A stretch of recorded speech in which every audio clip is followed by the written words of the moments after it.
Good morning, everyone. I'm San Diego Mayor Todd Gloria.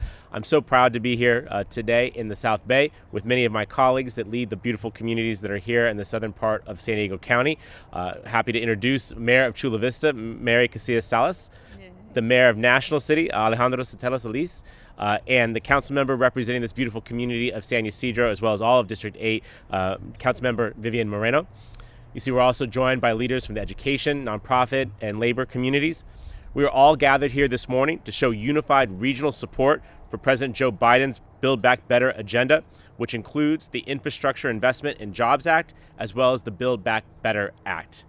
We've chosen Cesar Chavez Recreation Center as our location today to highlight San Ysidro as one of the communities across our region and across the nation that will be uplifted by the president's proposed investments. And again, thank you to everyone for joining me this morning.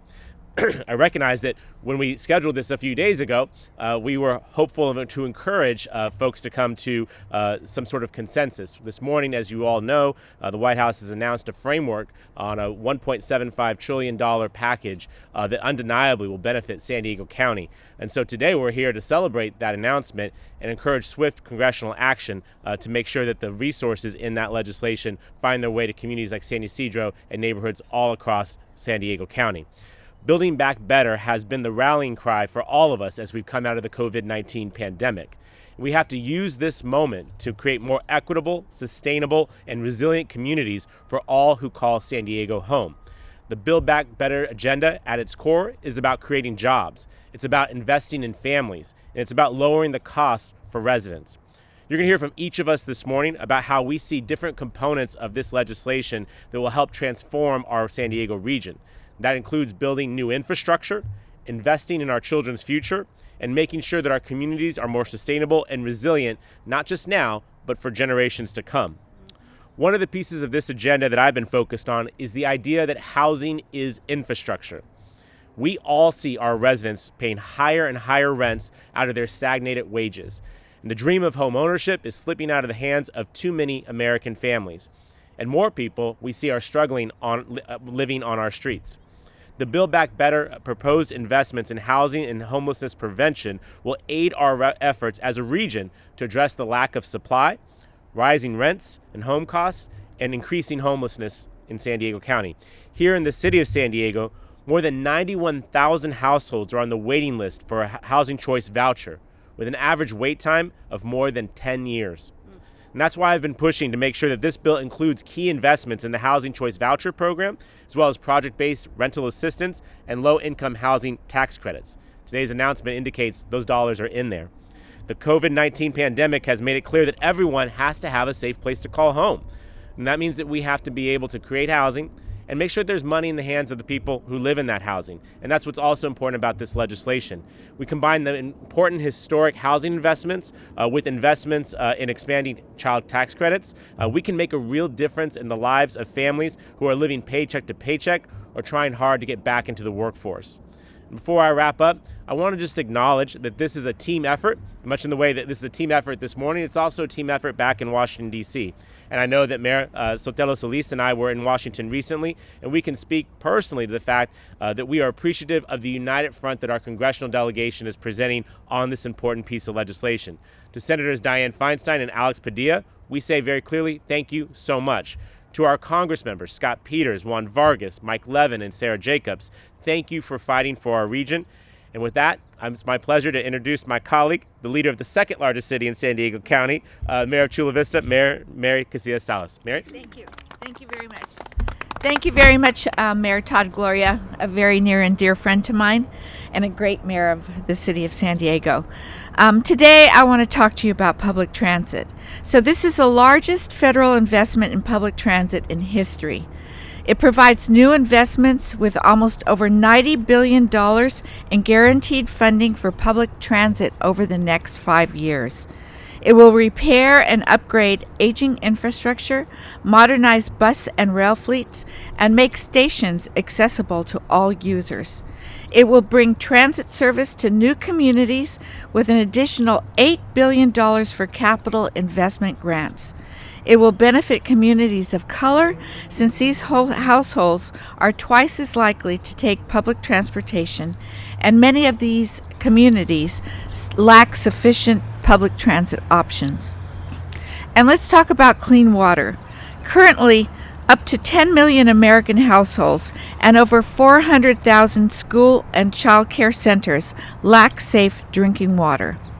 The legislation's $55 billion investment represents the largest investment in clean drinking water in American history. It will replace the nation's lead pipes and service lines from rural towns to struggling cities. As we saw during the pandemic, broadband internet is necessary for Americans to do their jobs, to participate equally in school learning connectedness. Yet by one definition, more than 30 million Americans live in areas where there is no broadband connection infrastructure and provides minimally acceptable speeds. A particular problem in rural communities throughout the country, and healthcare to stay.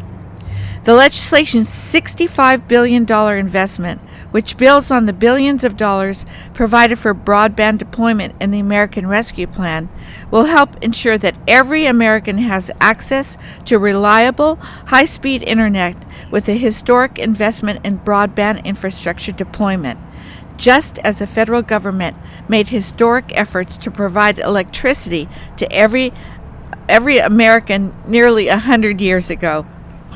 The bill will also help lower prices for internet service by requiring funding recipients to offer low-cost affordable plans. Over 1 in 4 households will be eligible for this new affordable connectivity benefit.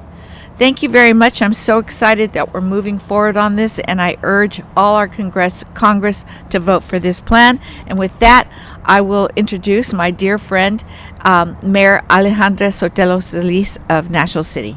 Gracias, Alcaldesa. Wow, it's been a exciting few months, but 1.75 trillion with a T dollars for infrastructure and so much more.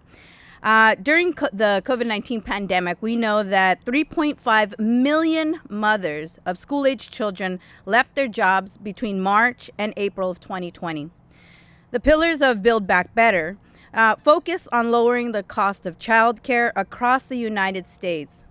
And the Build Back Better Act secures universal pre-K for 3 and 4-year-olds to help improve children's outcome. And as a parent, it's extremely important, and a Head Start baby myself, to know that those building blocks are essential to help children flourish. The proposed federal investments in child care and pre-K, along with the crucial enhancements to existing tax benefits, underscore the Biden administration's commitment to finding solutions to America's long-standing child care crisis by addressing widespread challenges with access, affordability, and quality in early learning, while reinforcing the benefits of strong mixed delivery systems that prioritizes parent choice in determining the type and the setting of care that best meets a family's needs. This proposal would build on existing state and federal preschool programs by providing funding to cover the federal share of the cost of volunteer universal pre-K, or UPK, for all children, regardless of income or other eligibility requirements. This is all in a variety of settings. It's so essential. Fully implementing this investment is projected to benefit 5 million families and save the average American family $13,000 per year. This benefit will save 5 million families in the United States, every family $13,000 per year. Additionally, the proposal asks to resolve essential flaws in America's child care market caused by decades of underinvestment, which create an entirely unattainable business models for providers that often translate into near poverty wages for early educators. And through childcare, we know that for 57% of children under 6, there are no good choices for childcare where they live. Unfortunately, only 44% of 4-year-olds are served by public preschool programs. The president's plan would ensure that no middle-class family pays more than 7% of their income for high-quality childcare up to age 5, and that working families most in need won't pay anything, saving again the average family at least $14,000. So with that, it is an exciting day. We again continue to urge both houses to pass the Build Back Better Act, and together we will see a stronger San Diego region, but also a very strong nation. And with that, I would like to invite Councilmember Vivian Moreno to the podium. Thank you, Mayor, and good morning, buenos dias to everybody, and welcome to the community of San Isidro. Investment in our infrastructure in underserved areas of the city has long been neglected. For decades, our communities have suffered with broken streets, dirt roads, inadequate street lights, and unbuilt sidewalks. It has been like this for far too long. For instance, earlier this year, I fought hard to change a city policy from 1952 on improving dirt roads that the city has never bothered to pave. Across the city of San Diego, there are 33 miles of these dirt roads. Most of them are located in low-income neighborhoods. In my district alone, there are 13 miles of these unimproved streets. We changed that policy, and this mayor and I are ready to get to work. We're beginning work on paving South Bancroft Street in the intersection of Greenlee Avenue in the community of Stockton. Something local residents have long been waiting for, but it costs money to improve our streets, and we need an investment of federal dollars to build these roads. Conditions like this are not unique to San Diego. 1 in 5 miles, or 173,000 total miles of American highways and major roads, and 45,000 bridges are in poor condition. It is critical that we do all we can to push for federal funds to help improve our neighborhoods. That is where President Biden's Build Back Better plan can help all of us. The Build Back Better plan agenda will invest $110 billion of new funds for roads, bridges, and major projects.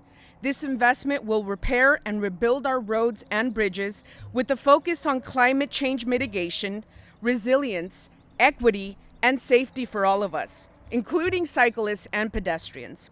Modern, resilient, and sustainable infrastructure will support San Diego's competitiveness by removing bottlenecks and expediting commerce and reducing the environmental impacts on our communities. These investments will also address the pollutions that harm the public health of our communities and our neighborhoods. And finally, this framework is the historical investment in climate we have all been waiting for. We need the Build Back Better plan to be implemented so that we can work to build the infrastructure that San Diegans deserve. And I'm here to say that the mayors and I, and these guys back here, we're ready to get to work. So thank you. And with that, I'll pass it over to Mayor Gloria. Thank you. Thank you, Council Member. And absolutely, we want to put people to work here in San Diego and across this nation. I appreciate everyone being here. I know that actually today there are mayors across the nation that are making similar calls. We want our voices, even from this far southern west corner of the nation, to make it all the way back to Washington, D.C., and make sure that the members of Congress who are working on this deal bring this deal home so that we can put people in homes, that we can put them in jobs, we can put them in quality health care, with clean, accessible drinking water, with good quality transit. The benefits of this are rather long, longer than we have time to talk about this morning. But I think we as local officials are saying here that if we're entrusted with these resources, we will put them to work to improve our communities, that we will build back better out of the pandemic, the last year and a half, 2 years have been horrible. And we have to give people a sense that there's hope for a better day going forward. When you can explain to people that there'll be plenty of jobs that they can apply for, that they can have quality health care to have their children in when they go back to work, that they'll be able to keep a roof over their head at a price that they can afford.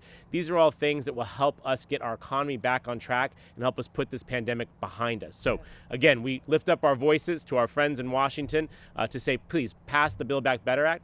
Pass the infrastructure legislation. Let's get these important pieces of landmark legislation done as swiftly as possible. We as local officials are prepared to get to work, to roll up our sleeves, to do what needs to be done to make sure these dollars flow efficiently and effectively into every neighborhood in our communities. And then by doing so, we'll all be better off. Thank you all for being here. We're happy to take questions one-on-one and appreciate everyone coming down to San Ysidro. Always important to remember, this is a part of the city of San Diego.